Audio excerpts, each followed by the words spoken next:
Imagine you're driving alone at 2 o'clock in the morning.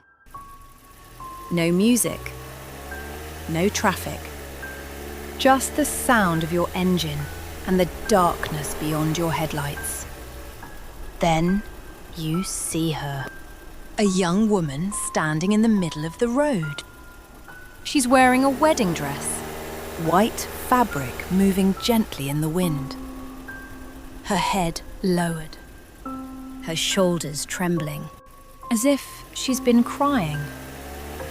You slow down. Maybe she's lost. Maybe she's hurt. Maybe she needs help. Then she looks up and smiles. For a moment, she's beautiful, almost impossibly beautiful. The kind of face that immediately makes you trust her. So you pull over. You step closer, and that's when you make a mistake. You look down and realize her feet are facing the wrong direction. Tonight, we are going to talk about one of Nepal's most terrifying legends, the story of Kichkanya, the Bloody Bride. Welcome to the podcast You Can't Unhear. Across Nepal, people tell stories about lonely roads, mountain highways, dark forests, remote villages connected only by narrow paths, places where the silence feels heavier than normal, places where people disappear. For generations, locals have shared stories about young men who never came home. Travellers found unconscious, drivers who abandoned their vehicles and ran into the night, and survivors who returned, changed. Some refused to speak about what happened. Others could speak, but nobody believed them. Yet their stories always contained the same detail. A bride. A beautiful bride. Waiting alone. This is where the legend of Kichkanya begins. Depending on the region, she is known as Kichkanya or Kichkandi. But her nickname is far more memorable, the Bloody Bride. According to folklore, Kichkanya was once a young woman preparing for marriage. Some versions say she died on her wedding day. Others say she died shortly before the ceremony. A few stories claim she was betrayed by her fiancé. But every version ends the same way. Her dreams were never fulfilled. And because of that, her spirit never found peace. Instead of moving on, she remained trapped between worlds, filled with grief, anger, and longing. Over time, that sorrow transformed into something much darker. Something predatory, something that waits. According to the legend, Kichkanya looks completely human. That's what makes her dangerous. Unlike many spirits, she doesn't appear as a monster. Not at first. She appears beautiful, young, friendly. Sometimes she looks lost, sometimes injured, sometimes frightened.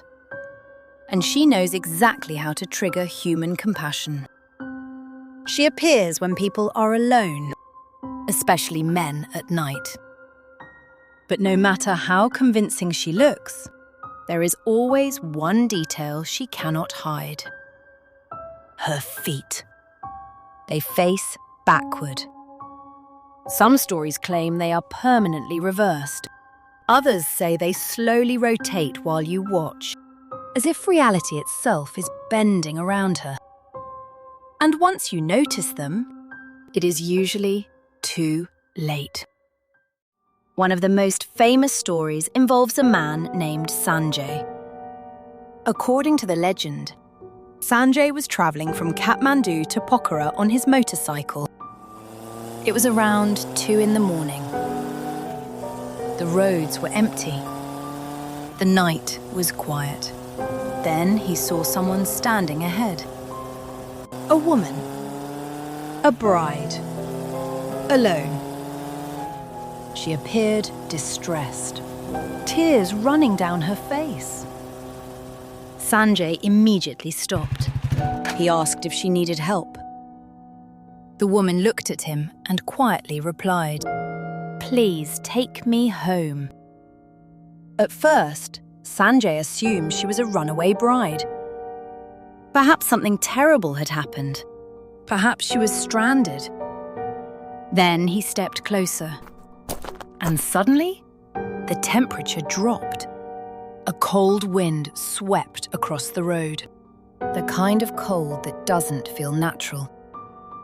Sanjay later said every instinct in his body was telling him to leave, but he ignored it. He moved closer. And as he reached for his motorcycle, he glanced downward.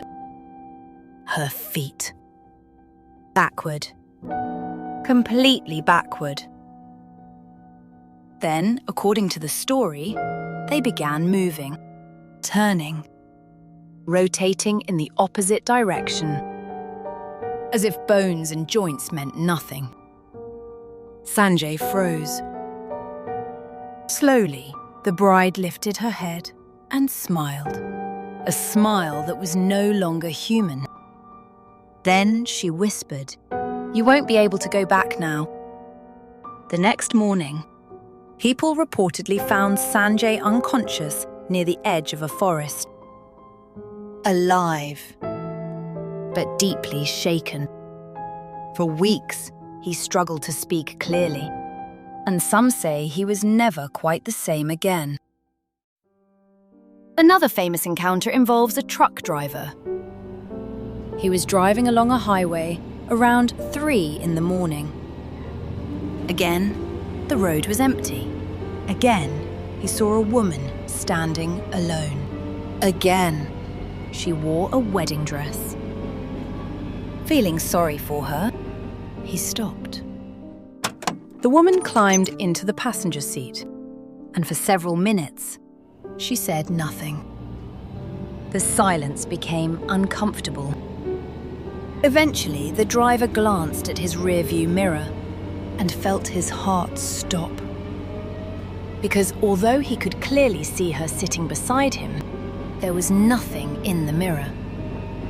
No reflection. No bride. Nothing. He looked directly at her, then back at the mirror. Still nothing. Finally, he asked, "Where do you need to go?" The woman slowly turned toward him, and that's when he noticed a dark mark between her eyes. The driver immediately slammed on the brakes. The truck screeched to a stop. He turned to the passenger seat, and she was gone. No door opening, no footsteps, no sound. Just gone. As if she had never been there. Stories like these spread across Nepal for decades. And over time, people began creating rules, ways to identify Kichkanya, ways to survive. The first sign is obvious, the wedding dress. The second sign is her feet, and the third is the mirror. Folklore says mirrors reveal the truth. Humans reflect. Spirits do not. And Kichkanya can never hide that fact. There are also methods people claim can protect you. Some villagers carry vermilion powder. Others carry sacred thread. Many believe prayer and religious chants can drive her away. But the most common advice remains surprisingly simple. Do not stop. Do not speak. Do not offer help. Just leave. Keep moving. And whatever you do, don't look back. Today, many people dismiss Kichkanya as nothing more than folklore. A cautionary tale. A story created to stop people from travelling alone at night. And perhaps that's true. But if you ever find yourself driving through the mountains of Nepal after midnight, and you see a lone bride standing in the darkness, make sure that her feet are not backwards. And maybe just keep driving. Sleep tight tonight, guys. And I'll see you on the next episode of You Can't Unhear.